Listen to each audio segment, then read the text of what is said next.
مجھے ایک سوال کی اجازت دیں. اب جس طرح آپ بات کریں ڈسکا پہ میں آتی ہوں، لیکن جس طرح حامد خان صاحب نے گزشتہ روز کہا کہ ایسا لگتا ہے کہ نون لیگ مینیپولیٹ کر رہی ہے، اعتزاز صاحب نے بھی یہی بات کی، لیکن خود 3 بڑی جماعتیں پاکستان کی، people's party, Noon league, P T I, یہ کہہ رہے ہیں کہ ہمیں الیکشن کمیشن پہ اعتماد ہے.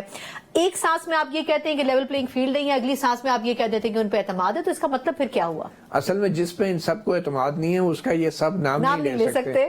اب پرابلم یہ ہے نا، تو انہیں کوئی تو بہانہ ڈھونڈنا ہے نا اپنے ووٹروں کو بتانے کے لیے کہ یہ الیکشن اگر گڑبڑ ہوئی تو اس کی وجہ وہ یہی ہوگا. اینڈ پہ سکندر سلطان راجہ جو ہیں وہ ولن بن جائیں گے اور اس سے آگے کچھ بھی نہیں جا سکے گا. تو یہ جو کہہ رہے ہیں کہ انہیں اعتماد ہے، اعتماد کسی کو نہیں ہے.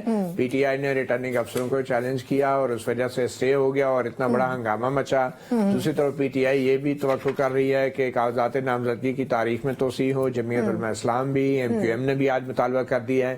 تو کسی کو بھی ہے، جمعیت علماء اسلام بھی کہہ رہی ہے کہ حالات ٹھیک نہیں ہیں الیکشن کے لیے، وہ بھی بین السطور یہ بات کر رہی ہے. اور دل میں ہر کسی کی یہ خواہش ہے کہ الیکشن نہ ہو. میں تو معذرت کے ساتھ میں سمجھتا ہوں کہ جب تک ان کے لیڈر عمران خان کے مستقبل کا فیصلہ نہیں ہوتا، میں نہیں سمجھتا کہ پی ٹی آئی چاہے گی کہ مائنس عمران خان الیکشن ہو جائیں، کیونکہ ان کو معلوم ہے کہ مائنس عمران خان الیکشن جو ہیں وہ اس طرح کے نہیں ہوں گے جس طرح کی وہ توقع کر رہے ہیں. لیکن اگر مائنس ہوتے ہیں وہ تو دیکھیں، اگر نواز شریف صاحب کو مائنس کیا گیا 2017 میں، تبھی تو نون لیگ پارلیمنٹ میں تھی نا.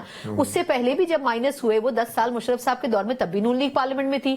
تو اگر خان صاحب کی قربانی دے بھی دیتے ہیں تو پی ٹی آئی تو پارلیمنٹ میں بچ جائے گی نا، یا پوزیشن بچا لے گی. دیکھیں، نون لیگ کا مسئلہ یہ ہے کہ بہت پرانی ایک سیاسی جماعت ہے، ٹھیک ہے، اور نون لیگ کے نواز شریف کے خلاف جو مقدمات تھے ان کی سیاسی نااہلی والی بات تو تھی، مگر شاید اتنے سنگین مقدمات نہیں تھے کہ جن میں یہ بھی معلوم ہو کہ ہمیشہ کے لیے ہی اب کوئی سیاستدان آؤٹ ہو سکتا ہے، عمر قید ہو سکتی ہے، خدا نخواستہ سزائے موت ہو سکتی ہے، اس طرح کے سنگین معاملات ہوں. اور پھر نون لیگ کے وقت میں میرے خیال میں جو معاملات تھے کسی لیول کے اوپر اسٹیبلشمنٹ کے ساتھ وہ پھر بھی رابطے میں رہے تھرو آؤٹ، اور کافی لوگ تھے. مگر اب جو کچھ پی ٹی آئی نے کیا ہے 9 مئی کا، میرے خیال میں اس طرح کا واقعہ اگر نون لیگ کرتی تو شاید نواز شریف صاحب آپ شاید منظر عام پہ ہی نہ ہوتے.